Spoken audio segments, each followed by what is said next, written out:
রাখতে হবে। আমি আমার মহিলা মা বোনদেরকে অনুরোধ করে বলবো, জীবনে কত সময় নষ্ট করেছেন, একটু সময় দিয়ে ভিডিওটা দেখুন। এই শবে কদরের রাত্রিতে আপনি কিভাবে ইবাদত করবেন। প্রিয় দর্শক, আবারও নতুন একটি ভিডিও নিয়ে আপনাদের মাঝে হাজির হলাম। আপনারা ভিডিওটি স্কিপ করবেন না। আপনারা আল্লাহ লেখাটিকে যদি ভালোবেসে থাকেন তাহলে ভিডিওটিতে একটি লাইক করে চ্যানেলটি সাবস্ক্রাইব করে দিন। দর্শক, 2025 সালের এই রমজানের মধ্যে শবে কদরের নামাজ কিভাবে পড়বেন, শবে কদরের নামাজের মধ্যে কোন সূরাগুলো পড়তে হয়, শবে কদরের নামাজের মুনাজাত কিভাবে করবেন, দর্শক আপনাদেরকে প্র্যাকটিক্যালি দেখানো হবে। আপনারা ভিডিওটি স্কিপ না করে সম্পূর্ণ দেখুন। ও মহিলা মা বোনেরা, শবে কদরের রাত কিন্তু চলে এসেছে। এখনো পর্যন্ত আপনি শবে কদরের নামাজের নিয়ম কানুনটা জানলেন না। মনে রাখবেন, শবে কদরের রাত সারা বৎসরের মধ্যে শ্রেষ্ঠ রাত। আল্লাহু আকবার। এই শবে কদরের রাত্রিতে আপনার ভাগ্য পরিবর্তন হবে। এক বৎসরের তকদির, ভাগ্য, রিজিক লেখা হবে। কি খাবেন, কোথায় যাবেন, কি করবেন।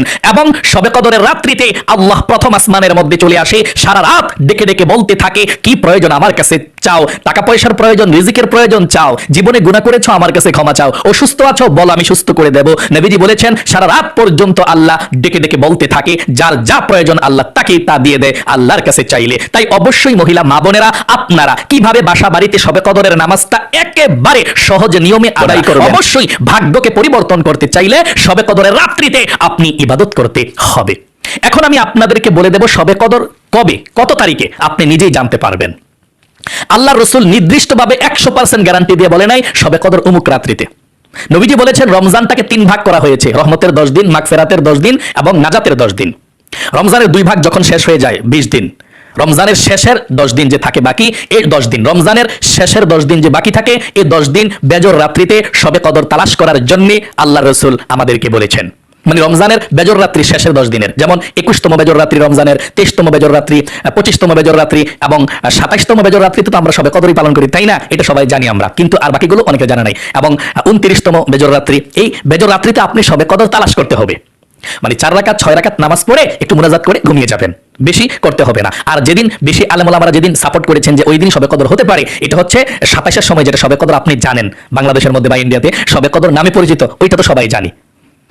26তম রমজান শেষ হয়ে 27তম রমজান 27 শবে কদর, এটা সবাই জানে। কিন্তু আগে পরে আপনি এই যে 21তম বেজর রাত্রি রমজানের, 23তম বেজর রাত্রি, 25তম বেজর রাত্রি, এগুলোতে আপনি 2 রাকাত 4 রাকাত অল্প 5 মিনিট 10 মিনিট ইবাদত করে ঘুমিয়ে যাবেন। এবং 29তম বেজর রাত্রি নবীজি বলেছেন, যদি আপনি পেয়ে যান, এমন তো হতে পারে, হতেও তো পারে 21তম বেজর রাত্রিতেও শবে কদর হতে পারে, যদি আপনি 4 রাকাত নামাজ পড়ে একটু মুনাজাত করে ঘুমিয়ে থাকেন, তাহলে আপনি শবে কদরের রাতটা পেয়ে গেলেন এবং ইবাদত করলেন। এবং বেজর রাত্রিতে আপনি চেষ্টা করবেন কিছু কিছু ইবাদত করার জন্য। আর যে মেন শবে কদর আমরা জানি, ওই 27 রাত্রিতে সারা রাত পর্যন্ত আপনি ইবাদত করবেন। নবীজি বলেছেন, সারা রাত জাগ্রত থেকে ইবাদত করার জন্য শবে কদরের রাত্রিতে। তাই অবশ্যই এই রাত্রিতে ভাগ্য লেখা হয়, তকদির লেখা হয়, 1 বছরের বাজেট করা হয়। আপনি সেই রাত্রিতে অবশ্যই ইবাদত করে যদি আল্লাহকে খুশি করাতে পারেন, আপনার ভাগ্যটা আল্লাহ সুন্দর করে ইচ্ছাকৃতভাবে যদি কেউ বসে বসে নফল নামাজ পড়ে, অর্ধেক সওয়াব পাবে। এই জন্য আপনারা যারা আসলে অসুস্থ, পায়ে ব্যথা, বসে বসে পড়েন, পুরো সওয়াব পাবেন। তাহলে চলুন আমি দেখাচ্ছি ইনশাআল্লাহ। হ্যাঁ, মনে করেন যে আমরা এখন এশার নামাজ পড়লাম, তারাবি নামাজ পড়লাম, তারপরে এখন আমরা দাঁড়িয়েছি শবে কদর নামাজ পড়ার জন্য। সর্বপ্রথম দাঁড়িয়ে আমাকে নিয়ত করতে হবে। নিয়তটা আরবিতে পারলে আরবিতে করবেন, এভাবে নাওয়াইতু আন উসাল্লি লিল্লাহি তাআলা রাকাতাই সালাতিল লাইলাতুল কদরি নাফলি মুতাওয়াজ্জিহান ইলা জিহাতিল কাবাতিশ শরীফাতি আল্লাহু আকবার। এভাবে যদি আপনি আরবিতে না পারেন কোনো সমস্যা নেই, বাংলাতে করলে চলবে। আমি বাংলাতে করে দেখাচ্ছি পরে, হ্যাঁ, দেখতে থাকুন। আমি কিবলামুখী হয়ে 2 রাকাত শবে কদরের নফল নামাজ আদায় করছি, আল্লাহু আকবার। নিয়তটা বেঁধে সারা পাঠ করবেন এভাবে, সুবহানাকাল্লাহুম্মা ওয়া বিহামদিকা ওয়া তাবারাকা ইসমুকা ওয়া তাআলা জাদ্দুকা ওয়া লা ইলাহা গায়রুক। এখন আউযু বিল্লাহ বিসমিল্লাহ সহকারে সূরা ফাতিহা পাঠ করবেন।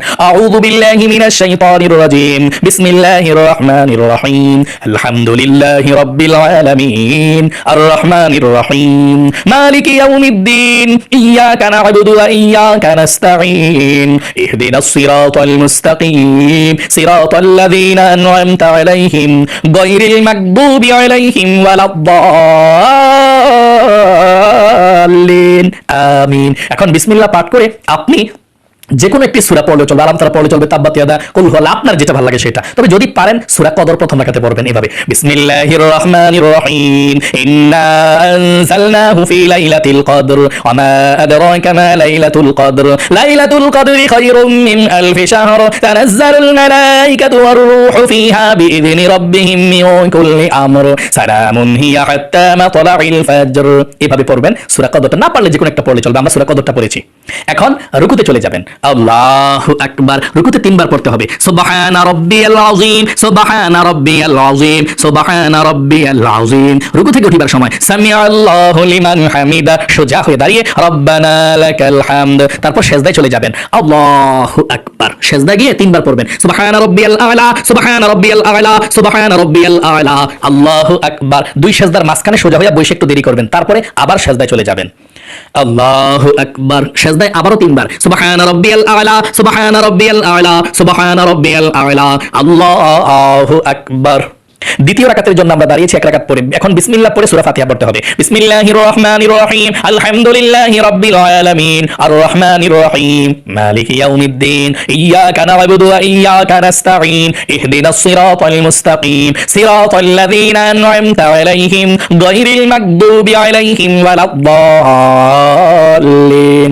আমিন। এখন বিসমিল্লাহ পড়ে আমরা সূরা ইখলাস পড়ব। আপনি যে কোনো একটি সূরা পড়তে পারেন। সূরা ইখলাস আমরা পড়ব। বিসমিল্লাহির রহমানির রহিম, কুল হুয়াল্লাহু আহাদ, আল্লাহুস সামাদ, লাম ইয়ালিদ ওয়া লাম ইউলাদ ওয়া লাম ইয়াকুল লাহু কুফুয়ান আহাদ। এখন রুকুতে চলে যাব, আল্লাহু আকবার। রুকুতে 3 বার সুবহানা রাব্বিয়াল আযীম, সুবহানা রাব্বিয়াল আযীম, সুবহানা রাব্বিয়াল আযীম। রুকু থেকে উঠিবার সময় সামি আল্লাহু লিমান হামিদা, সোজা হয়ে দাঁড়িয়ে রব্বানা লাকাল হামদ। তারপর সিজদায় আল্লাহু আকবার। সিজদায় 3 বার সুবহানা রাব্বিয়াল আ'লা, সুবহানা রাব্বিয়াল আ'লা, সুবহানা রাব্বিয়াল আ'লা, আল্লাহু আকবার। 2 সিজদার মাঝখানে কিন্তু সোজা হয়ে বসে দেরি করতে হবে একটু। দোয়া সেখানে পড়তে হয়, না পারলে সমস্যা নাই যদি না পারেন। আল্লাহুম্মা গফিরলি, যদি পারেন এটা পড়বেন, বড় দোয়া পারলে বড় দোয়া পড়বে, না পারলে কোনো সমস্যা নাই, সোজা হয়ে বসে একটু দেরি করে তারপর সিজদায় যাবেন, না হয় কিন্তু নামাজ হবে না দেরি না করলে। 2 সিজদার মাঝখানে সোজা হয়ে বসে একটু দেরি করে তারপর আবার সিজদা, আল্লাহু আকবার। সিজদায় আবার 3 বার সুবহানা রাব্বিয়াল আ'লা, সুবহানা রাব্বিয়াল আ'লা, সুবহানা রাব্বিয়াল আ'লা, আল্লাহু আকবার। এখন 2 রাকাত শবে কদরের নামাজ পড়ে আমরা বসেছি বৈঠকে। এখন তাশাহুদ, দুরূদ শরীফ, দোয়া মাসুরা পড়ে কিভাবে দোয়া পড়তে হয় শবে কদরে দেখতে থাকুন। আত-তাহিয়াতু লিল্লাহি ওয়াস-সালাওয়াতু ওয়াত-তাইয়্যিবাত, আসসালামু আলাইকা আইয়ুহান নাবিয়্যু ওয়া রাহমাতুল্লাহি ওয়া বারাকাতুহু, আসসালামু আলাইনা ওয়া আলা ইবাদিল্লাহিস সালিহিন, আশহাদু আল লা ইলাহা ইল্লাল্লাহু ওয়া আশহাদু আন্না মুহাম্মাদান আবদুহু ওয়া রাসূলুহু, আল্লাহুম্মা সাল্লি আলা মুহাম্মাদিন ওয়া আলা আলি মুহাম্মাদ কামা সাল্লাইতা আলা ইব্রাহিম ওয়া আলা আলি ইব্রাহিম ইন্নাকা হামিদুম মাজিদ, আল্লাহুম্মা বারিক আলা মুহাম্মাদিন ওয়া আলা আলি মুহাম্মাদ কামা বারাকতা আলা ইব্রাহিম ওয়া আলা আলি ইব্রাহিম ইন্নাকা হামিদুম মাজিদ, আল্লাহুম্মা ইন্নী যালামতু নাফসি যুলমান কাসীরা ওয়া লা ইয়াগফিরুয যুনুবা ইল্লা আনতা ফাগফিরলি মাগফিরাতাম মিন ইনদিকা ওয়ারহামনি ইন্নাকা আনতাল গফুরুর রহিম। আসসালামু আলাইকুম ওয়া রাহমাতুল্লাহ, আসসালামু আলাইকুম ওয়া রাহমাতুল্লাহ। 2 রাকাত শবে কদরের নামাজ পড়ার পর আস্তাগফিরুল্লাহ, আস্তাগফিরুল্লাহ পড়বেন 2-3 বার, যথেষ্ট। তারপর আবার দাঁড়িয়ে যাবেন, আরো 2 রাকাত পড়বেন নিয়ত করে, 4 রাকাত হয়ে যাবে। এই 4 রাকাত পরও মুনাজাত করতে পারেন অথবা 6 রাকাত পরও মুনাজাত করতে পারেন। আপনি যখনই মুনাজাত করবেন ওই দোয়াগুলো পড়বেন, সুবহানাল্লাহ, আলহামদুলিল্লাহ, আল্লাহু আকবার, যত দোয়া পারেন সবগুলো পড়বেন, যেগুলোর কথা বলে দিয়েছি। তারপরে মুনাজাত যখন ধরবেন, এই মুনাজাতের মধ্যে প্রত্যেকবার একটি ছোট্ট দোয়া পড়তে চেষ্টা করবেন। শবে কদরের রাতের দোয়া এটি, আল্লাহুম্মা ইন্নাকা আফুউন তুহিব্বুল আফওয়া ফা'ফু আন্নী। এই দোয়াটার অর্থ হচ্ছে, আল্লাহ আপনি ক্ষমাশীল, ক্ষমা করতে ভালোবাসেন, আপনি আমাকে ক্ষমা করে দিন। কত সুন্দর দোয়া। যদি না পারেন সমস্যা নাই, যদি পারেন পড়বেন। শবে কদরের রাতেটা মুনাজাতে পড়তে হয়, যারা পারেন পড়বেন, না পড়লেও আপনার নামাজ হবে, কোনো সমস্যা নাই। বাংলাতে আল্লাহর কাছে ক্ষমা চাইবেন, আল্লাহ ক্ষমা করে দাও, মাফ করে দাও। আপনি কোন দোয়াটা পড়বেন মুনাজাতে? আল্লাহুম্মা ইন্নাকা আফুউন তুহিব্বুল আফওয়া ফা'ফু আন্নী। এই দোয়াটা আপনি পড়বেন, আল্লাহুম্মা ইন্নাকা আফুউন তুহিব্বুল আফওয়া ফা'ফু আন্নী। এটা না পারলে সমস্যা নেই, পারলে পড়বেন ইনশাআল্লাহ। তাহলে প্রিয় দিনী মহিলা মা ও বোনেরা, আশা করি খুব সুন্দর করে বুঝতে পেরেছেন, শিখতে পেরেছেন। আল্লাহ আপনাকে কবুল করুক, জীবনকে সুন্দর করুক। এই শবে কদরের রাত্রিতে আল্লাহ আপনার ভাগ্যকে পরিবর্তন করে দিক। দর্শক, ভিডিওটি দেখে আপনাদের কেমন লেগেছে আপনাদের মতামত কমেন্ট বক্সে জানিয়ে দেবেন, কেননা আপনাদের মতামত দেখে পরবর্তী ভিডিও নিয়ে আসবো। দর্শক, তাহলে আজকের মতো ভিডিও শেষ করলাম, দেখা হবে পরবর্তী ভিডিওতে।